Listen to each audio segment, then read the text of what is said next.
우리는 구약 성경 인물들을 지금 하나씩 살펴보고 있습니다.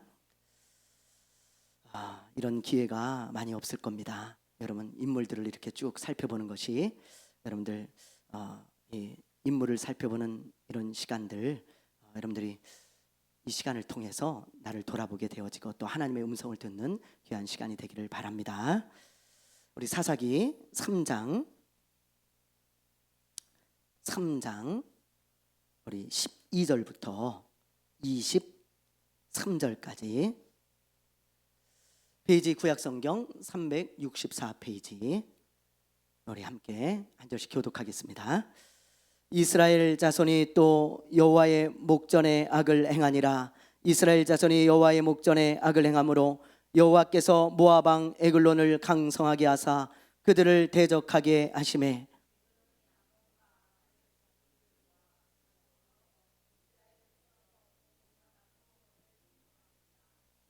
이에 이스라엘 자손이 모압 왕 에글론을 18해 동안 섬기니라.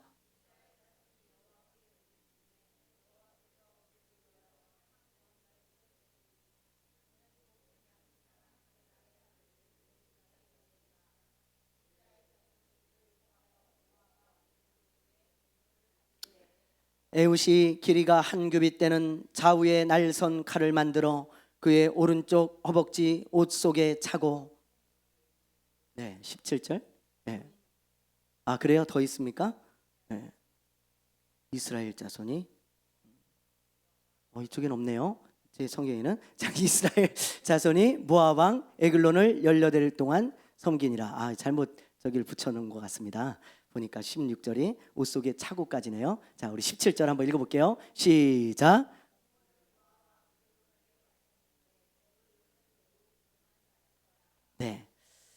에훗이 공물을 바치기를 마친 후에 공물을 메고 온 자들을 보내고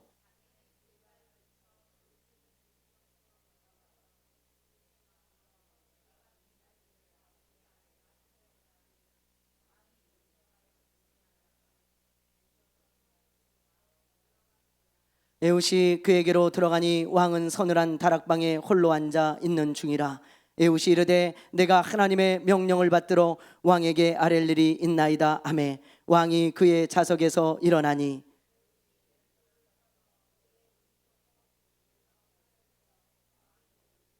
칼자루도 나를 따라 들어가서 그 끝이 등 뒤까지 나갔고 그가 칼을 그의 몸에서 빼내지 아니하였으므로 기름이 칼날에 엉겼더라. 에훗이 현관에 나와서 아멘. 깜짝 놀랐어요. 저의 성경에는 없어가지고 그래서 이 성경이 잘못됐나? 아무리 뒤져뒀길래 PPT가 잘못됐네요. 여러분 추석 연휴 즐겁게 보내고 계십니까? 네, 아직도 며칠이 남았네요, 그죠? 이번 연휴가 참 긴데요. 남은 연휴 기간도 행복한 추석 연휴 되시기를 바랍니다. 여러분 사람은 누구나요? 약점과 강점이 있어요. 사람은 약점만 있는 사람도 없고 강점만 있는 사람도 이 세상엔 없습니다. 하나님은 사람을요 완벽하게 만들지 않으셨어요. 누구나 약점과 강점을 적당히 섞어 놓으셨습니다. 그래서 누구나 약점과 강점이 함께 공존하고 있는 거예요. 이번에 아시안 게임에서 우리나라 수영 선수들이 메달을 참 많이 땄죠. 그렇죠? 예전에는요 중국하고 일본이 수영은요 싹쓸이 했습니다. 아시안 게임에서.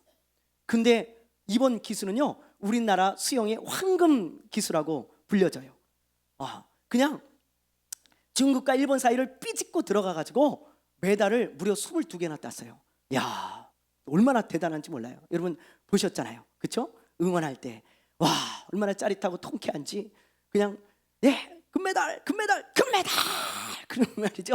이집저집 그냥 다 소리 지르고 막 그랬습니다. 야, 그냥 수영만 나갔다면 금, 은, 동 뭐든지 하나씩 하여튼 우리나라 선수들이 이번에 따더라고요. 한 사람만 잘하는 게 아니고 이번에 진짜 다 잘하더라고요. 다 진짜 황금 세대인 것 같아요, 보니까.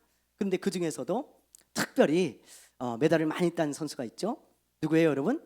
황선우 선수하고 김우민 선수죠. 모르십니까? 잘 안 보시나 봐요, 여러분들. 저는 아주 재밌게 보고 있는데요, 아시안 게임. 여러분 황선우 선수 금메달 2개, 은메달 2개, 동메달 2개 이렇게 땄어요. 여러분, 야, 한 경기에서 한 게임에서 한 대회에서 6개. 또 김우민 선수는 금메달 3개, 은메달 1, 3관왕입니다. 박태환 선수 이후로 아시안 게임에서 3관왕은 처음이에요. 그렇게 뛰어난 두 선수거든요. 근데 이 두 선수도요, 강점이 달라요. 이 황선우 선수는요, 단거리입니다. 단거리 100m, 200m 거기에 아주 강해요. 잘해요. 장거리는 잘 못하고, 이 단거리는요, 순간적인 반응 그리고 폭발적인 힘, 그래서 그냥 쭉쭉 밀고 가가지고 빨리 그냥 터치를 해야 돼. 있는 힘을 다해가지고. 그래서 이제 메달을 따야 되는 그런 경기고. 근데 이제 장거리는 다릅니다. 김우민 선수는 장거리 전문이에요. 장거리. 그래서 400m, 800m, 1500m. 근데 장거리는요, 그냥 막 폭발적으로 가면 안 돼요. 자기 페이스를 잘 유지해가지고 마지막에 뒤끝을 잘 발휘해야 됩니다. 그래서 뒤에 쳐지면 끝이에요.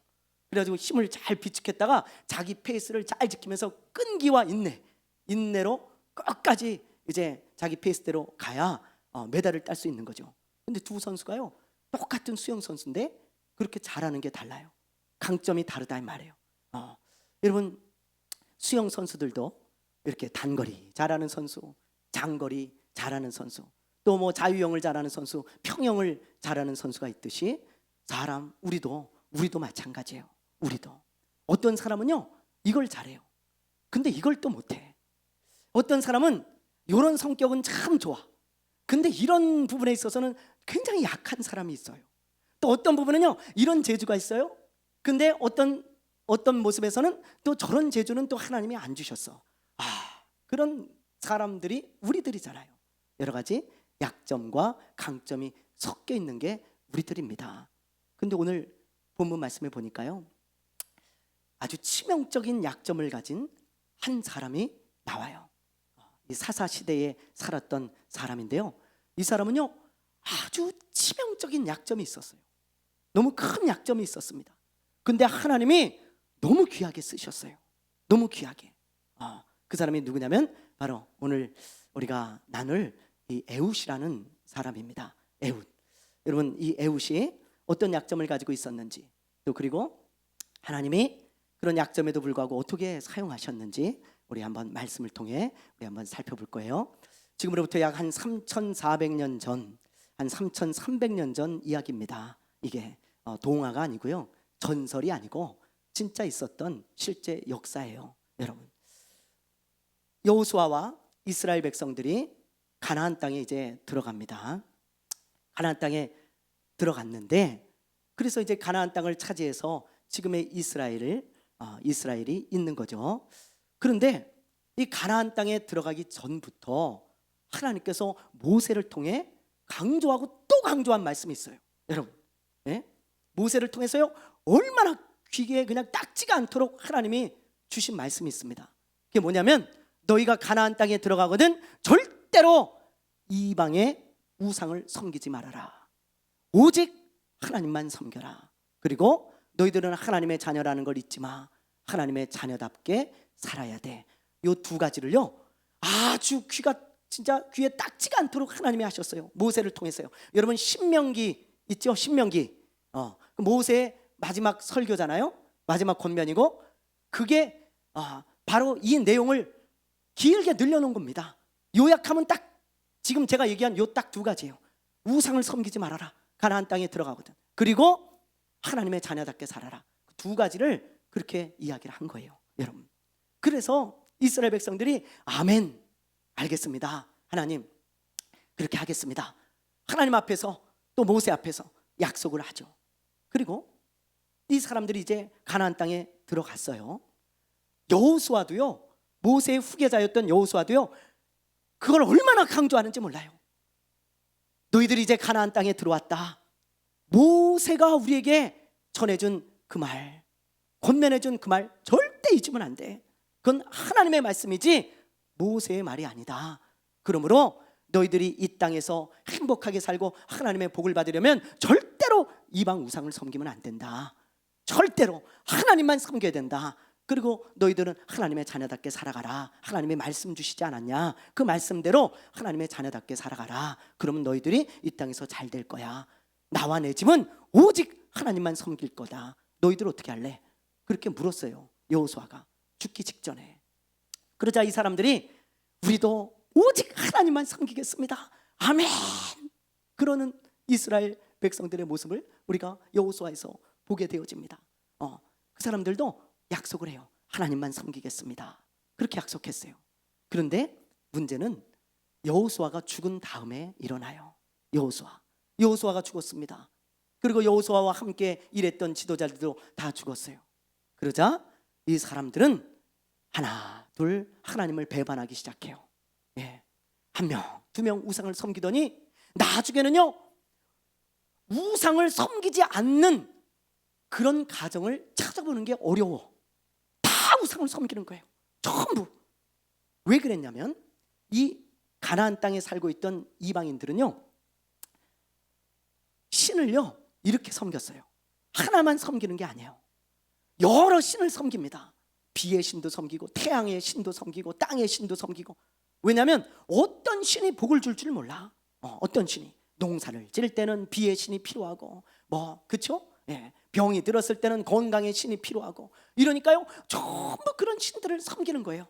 그런데 이스라엘 백성들이 이 가나안 땅에 들어와 가지고 그들의 영향을 받은 거예요. 그래서 이런 마음이 많아요. 하나님도 복을 주시고 바알도 복을 주시고, 두 배로 받으면 좋잖아. 그래요 여러분? 그렇습니까? 이 사람들은 하나님만이 복을 줄 수 있다는 것을 우리 친구들 교회 성도들은 너무 잘 아는데, 그렇죠? 이 사람들은 몰라요. 하나님만이 복을 줄 수 있다는 것을 우리 성도들은 잘 아는데, 아멘이죠? 이 사람들은 모르나 봐. 이 이스라엘 백성들은 몰랐어요. 그래서 하나님이 복을 주시든 바알이 복을 주든 아무나 복을 줘라. 누가 복을 줄지 모르니까 우리는 다 섬긴다. 저 이방인들이 그러잖아. 우리만 손해볼 수 없잖아. 그러면서요 복을 받기 위해서 바알도 섬기고 하나님도 섬기고 아세라도 섬기고 하나님도 섬기고 그런 짓을 한 거예요, 이스라엘 백성들이. 그러면서 하나님의 자녀다움을 다 잃어버리고, 이게 가나안 사람인지 하나님의 자녀들인지 도저히 구분이 안 됩니다. 구분이. 여러분, 그렇게 타락하고 말았어요. 그게 사사기예요. 그게 사사 시대입니다. 여러분들이 성경에서 사사기를 볼 때 그런 시대였구나, 그렇게 생각하시면 돼요. 그런 시대에 하나님께서 이들을 깨닫게 하기 위해서 주변에 있는 강한 나라들을요, 주변에 있는 나라들을 사용해 가지고 이스라엘을 여러분 그러니까 회초리질을 하는 거예요. 하나님이 깨닫게 하기 위해서 주변의 나라들을 강하게 해가지고 이스라엘을 괴롭게 합니다. 너희들이 뭘 잘못하고 있는지를 깨달아라. 너희들이 왜 그렇게 타락했냐? 너희들은 하나님의 자녀인데, 그러면서 깨달으라고 주변의 나라들을 통해서 매를 드신 거예요. 매를. 그렇게 몇 번을 드시는 줄 아세요? 매를 7번을 드십니다. 그런데 그 중에 두 번째 매를 드신 사건이 바로 오늘 우리가 읽은 요 사사기 3장의 사건이에요. 자, 누구를 강하게 하시는지 한번 보시죠. 12절 우리 한번 볼게요. 12절 읽어봅니다. 시작.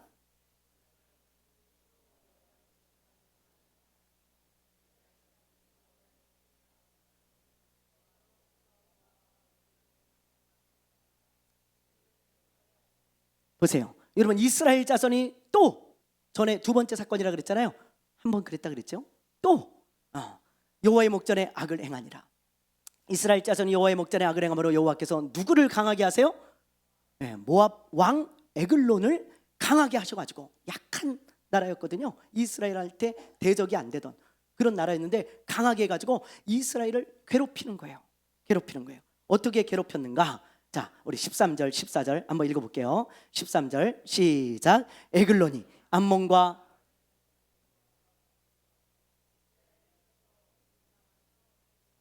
14절 한번 보여주세요. 14절. 자, 읽습니다. 시작.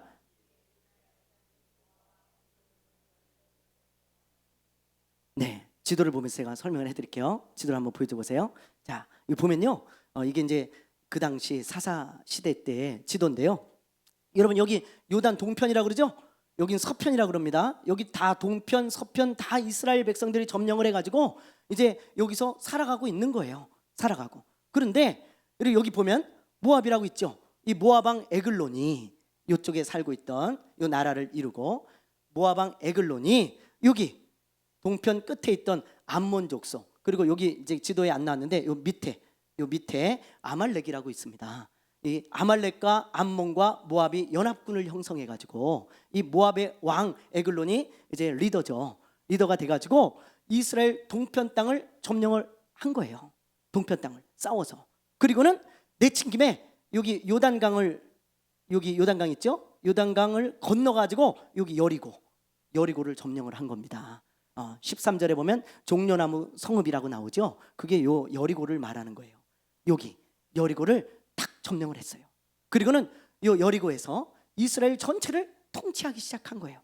네. 그래서 무려 몇 년을 통치하냐? 18년을 통치를 합니다. 우리나라 여러분은 일제 강점기, 그렇게 생각하시면 돼요. 강제로 나라를 빼앗아 가지고 이스라엘을 억압하면서 18년을 통치를 했어요. 더군다나 조공을 받았습니다. 이 에글론이. 예를 들면 이런 거예요. 농사를 짓잖아요. 농사 이렇게 추수 때가 돼가지고 너무 좋잖아요. 근데 절반을 에글론 왕한테 세금으로 바쳐야 돼. 예, 다 뺏어가는 거예요. 칼만 안 들었지 완전히 날강도잖아요. 그렇죠? 그러니 얼마나 괴로웠겠어요, 이스라엘 백성들이. 여러분 한번 생각해 보세요. 그거 다 자기가 농사진 건데 전부 뺏어가고 압제당하고 종처럼 부려먹고 말이죠. 그러니까 얼마나 괴로웠겠냐고요. 그러자 이스라엘 백성들이 어떻게 해요? 여러분 어떻게 했을까요? 여러분 같으면 어떻게 하겠어요? 기도한다는 사람 세 사람뿐이 없네요. 여러분 같으면 어떻게 하겠어요? 다른 나라로 이민 갑니까? 도망갑니까? 예? 어떻게 해요? 네, 기도하는 거예요. 이스라엘 백성들이. 그래도 하나님뿐이 없어요. 그렇잖아요, 우리에겐. 그래서 막 기도하는 거예요. 하나님 살려주십시오. 우리 너무 괴롭습니다. 너무 고통스럽습니다. 하나님 도와주십시오. 잘못했습니다. 그러면서 다시 하나님 붙들게요. 하나님 말씀 붙들게요. 그러면서 회개하고 기도할 때 우리 하나님은 또 참 긍휼이 많으시잖아요. 저 같으면 됐다, 필요 없다 그러고 말 텐데 우리 하나님은 또 긍휼이 많으셔가지고 그래 이제 깨달았냐 그러면서 한 구원자를 부르시는 거예요. 그리고 그 사람을 쓰셔가지고 이 모압 왕 에글론의 손에서 구원하시는데 그 사람이 누구라고요? 누구? 예, 에훗입니다. 에훗을 통해서 이스라엘을 구원하시는 거예요. 어떻게 구원하셨냐면 곡물을 바치러 가잖아요. 그때 에훗이 같이 가요. 에훗이. 그래가지고 이 왕에게, 에글론 왕에게 이렇게 말을 하는 거예요. 에훗이, 왕이시여 제가 단둘이 깊이 할 얘기가 있습니다. 그러니까 누군가가 나한테 단둘이 할 얘기가 있습니다. 그럼 궁금하잖아요. 우리 김일환 집사님 궁금하지 않습니까? 그렇죠? 제가 할 얘기가 긴 있습니다. 끝나고 좀 남으세요. 이러면 목사님 무슨 얘기 하려고 그러지? 예배가 이게 머릿속이 목사님 왜 그러지? 근데 목사님 무슨 말이지? 뭐지? 아마 이게 머릿속이 복잡해지실 거예요. 그렇죠? 예, 에글론 왕이 그런 거예요. 긴히 제가 단둘이 드릴 말이 있습니다. 그러니까 너무 궁금하잖아요. 그래가지고 그래? 알았다. 그리고는 경비병들을 다 물러가게 합니다.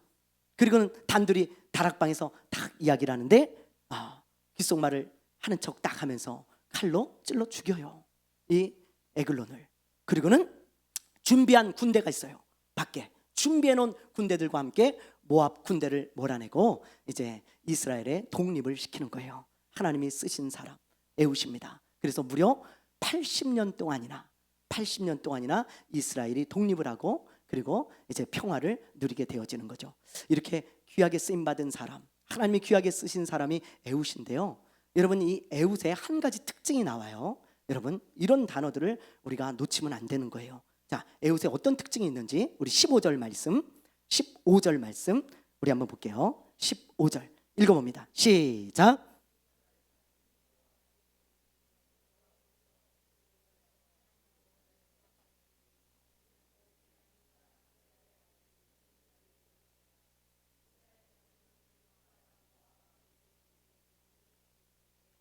네, 여러분 보세요.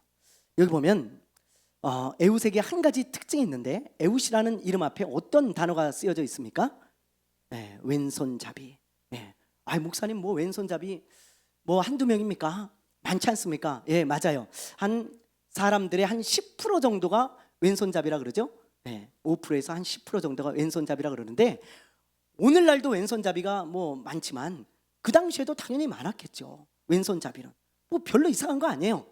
근데 왜 이렇게 왼손잡이라는 것을 부각시켜 놨을까?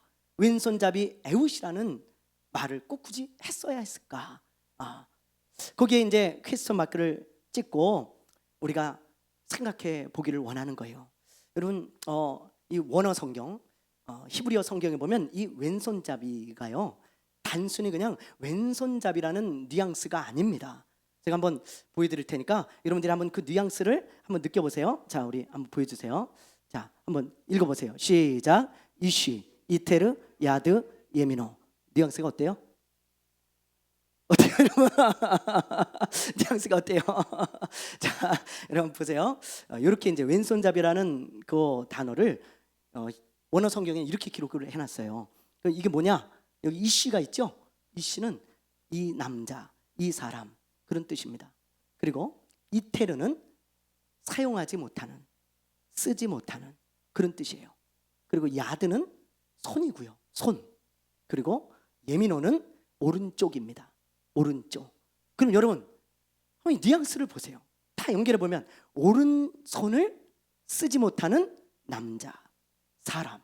뉘앙스가 어때요, 여러분? 보실 때 단순히 그냥 왼손잡이다. 아니, 왼손잡이는 오른쪽 손 쓸 수 있잖아요. 그렇죠? 주로 왼손을 사용하는 것뿐이지 오른쪽을 사용하지 못한다? 뭔가 뉘앙스가 좀 다르잖아요, 여러분. 그렇죠? 네. 안 그럴 수도 있어요. 안 그럴 수도. 오른쪽 손이 뭐 사용할 수 있는 그런 손이었을 수도 있지만 이 단어를 사용한 그런 뉘앙스를 보면 아마 오른쪽 손에 장애가 있지 않았을까, 그렇게 보여지는 거예요. 그렇게 뭐 어렸을 때인지 몰라요. 어떤 사고를 통해서 오른쪽 손을 사용하지 못하게 되었는지, 아니면 성인이 되어가지고 오른쪽 손을 사용하지 못하게 되었는지, 그건 우리가 알 수 없지만 어쨌든 오른쪽 손을 사용하지 못하는 그런 사람이 되었어요. 그러니까 여러분, 왼손을 잘 쓰는 왼손잡이가 아니고 왼손을 쓸 수밖에 없는 왼손잡이였다는 거예요. 왼손을 사용할 수밖에 없는 왼손잡이가 된 사람, 그게 바로 에웃입니다. 에웃. 예. 여러분, 그런데 이런 에웃을 통해서 하나님이 어떤 일을 이루셨다고요? 이스라엘을 구원하셨다 이 말이에요. 구원하셨다. 놀랍게 사용하셔서 우리는 이것을 보면서 여러분 깊이 깨달아야 됩니다. 여러분, 뭘 깨달을 수 있을까요? 저는 이 말씀을 묵상하면서 이런 걸 깨달았어요. 그래, 약점이 많은 사람도 이 에웃의 가장 치명적인 약점은 왼손밖에 쓰지 못한다는 거예요. 여러분, 왼손. 여러분, 오른손을 사용하지 못한다는 게 얼마나 큰 고통인지 아십니까? 사람들은 대부분 오른손으로 뭘 많이 하잖아요. 저도요, 글씨를 쓸 때 다 오른손 써요. 물건을 집을 때도 오른손입니다. 뭐 밥을 먹을 때도 오른손으로 먹어요. 여러분, 거의 대부분 그렇잖아요. 오른손을 못 쓴다는 것은 치명적인 약점이죠. 이 사람은 아주 큰 약점을 가지고 있는 거예요. 그런데 그런 약점이 있음에도 불구하고 하나님은 쓰셨다는 거예요, 그런 사람을.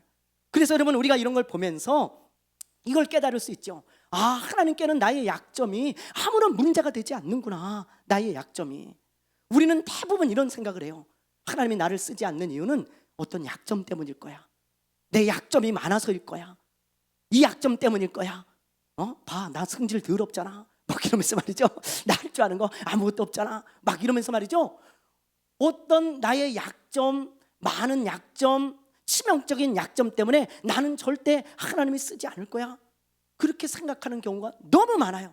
그러나 여러분, 하나님은요, 여러분의 약점은 아무 상관이 없어요. 아무 상관이. 하나님 전능하시잖아요. 능히 여러분의 약점을 커버하고도 남습니다. 하나님 마음만 먹으면 무엇이든지 할 수 있어요, 여러분. 그런데 여러분의 약점이 무슨 문제가 되겠어요? 그래서 여러분, 약점이 많다 그래서 하나님께 쓰임받지 못하는 게 아니라는 거 여러분이 기억하셔야 돼요. 그런데 하나님이 절대로 쓰지 않는 사람이 있어요.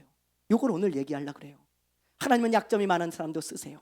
그러나 하나님이 절대로 쓰지 않는 사람이 있어요. 그 사람이 어떤 사람이냐? 바로 교만한 사람이에요. 교만한 사람. 자, 우리 잠언 16장 5절을 한번 볼게요. 16장 5절 읽어보겠습니다. 시작. 무릇 마음이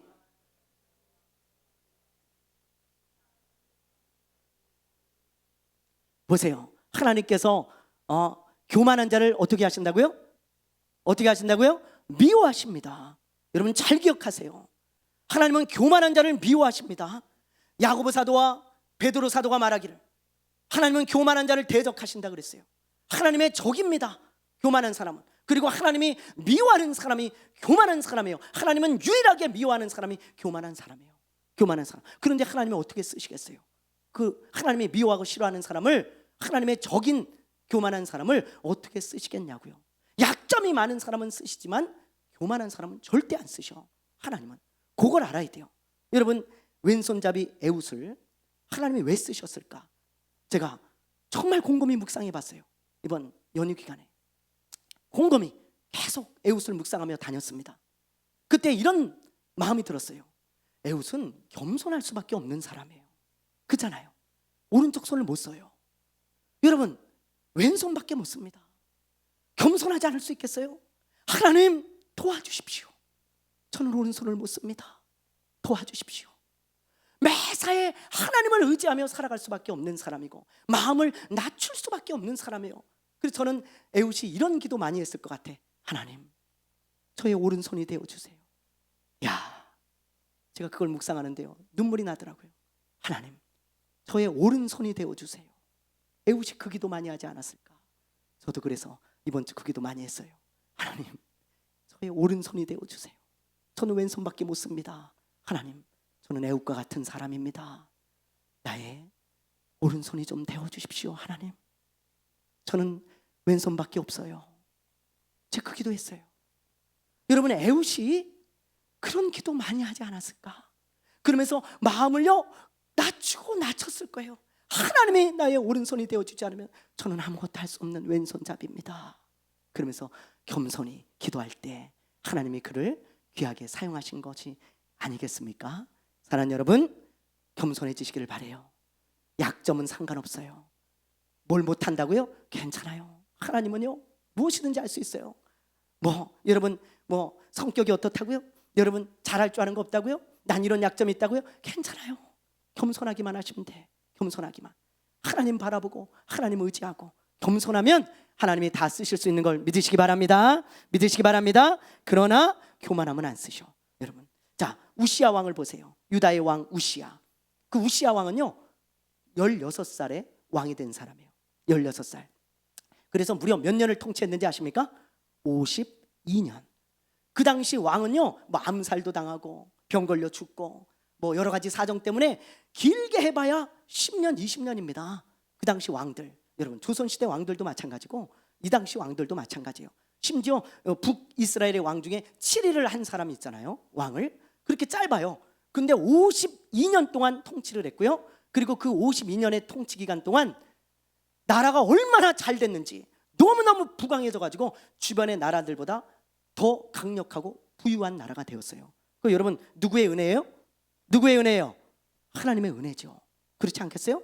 전적인 하나님의 은혜입니다. 근데 우시야 왕도 그걸 잘 알고 있었어요. 자, 우리 한번 볼게요. 자, 말씀을 보겠습니다. 역대하 26장 4절에서 5절 말씀 한번 읽어볼게요. 시작. 우시야가 그의 아버지 아마시아의 모든 행위대로 여호와 보시기에 정직하게 행하며 하나님의 묵시를 밝히 하는 스가랴가 사는 날에 하나님을 찾았고 그가 여호와를 찾을 동안에는 하나님이 형통하게 하셨더라. 보세요. 하나님을 찾을 동안에 어떻게 했다고요? 어떻게 됐다고요? 네, 하나님을 찾았다는 게 뭐예요, 여러분? 겸손했다는 거예요. 내 힘으로 안 되니까 하나님 찾는 거잖아요. 그렇죠? 하나님 내 힘으로 안 돼요. 하나님, 내가 이 나라를 어떻게 다스립니까? 하나님이 잘 되게 해주십시오. 하나님이 통치해 주십시오. 그러면서 하나님을 찾았어요. 겸손하게. 그럴 때는 하나님이 형통하게 하셨더라. 잘 되게 하세요, 나라가. 그런데 52년 동안 그렇게 잘 되다 보니까 이 사람이 그만 교만해졌네요. 자, 한번 봅시다. 26절 우리 한번 읽어볼게요. 16절이네요. 16절 읽어봅니다. 시작.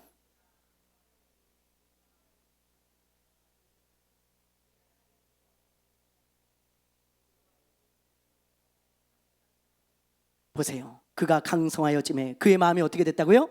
교만하여졌어요. 여러분, 하나님이 52년 동안 유다의 왕으로 쓰셔서 주변에 하나님을 선포하는 그런 나라가 되게 하셨는데, 그렇게 우시야 왕을 쓰셨는데 그만 그의 마음이 교만하여지니까 하나님이 이제 손을 떼시는 거예요.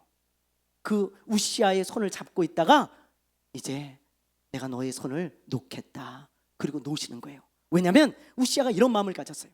야, 우리나라가 이렇게 강력하고 부강한 것은 내가 잘해서 그래. 내가 얼마나 통치를 잘하면 우리나라가 이렇게 강해졌을까. 야, 내 지혜지, 내 능력이지. 그러면서 그냥 자기 흥에 취해가지고 마음이 교만해 있었어요. 나중에 어느 정도까지 교만해지냐? 선을 넘습니다. 선을 넘으면 안 되잖아요. 근데 하나님의 말씀이 선이에요. 여러분, 우리 믿는 자들의. 근데 선을 넘어가 버려요. 제사장만 제사를 드리게 하나님이 딱 선을 정해 놓으셨는데, 아, 내가 누군데 감히 나를 막을 자가 있어. 그리고는 자기가 제사를 드려. 하나님의 말씀도 소용없어. 선을 넘어가 버려.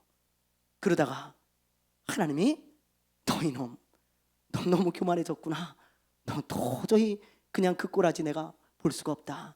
너 하는 짓이 막이야.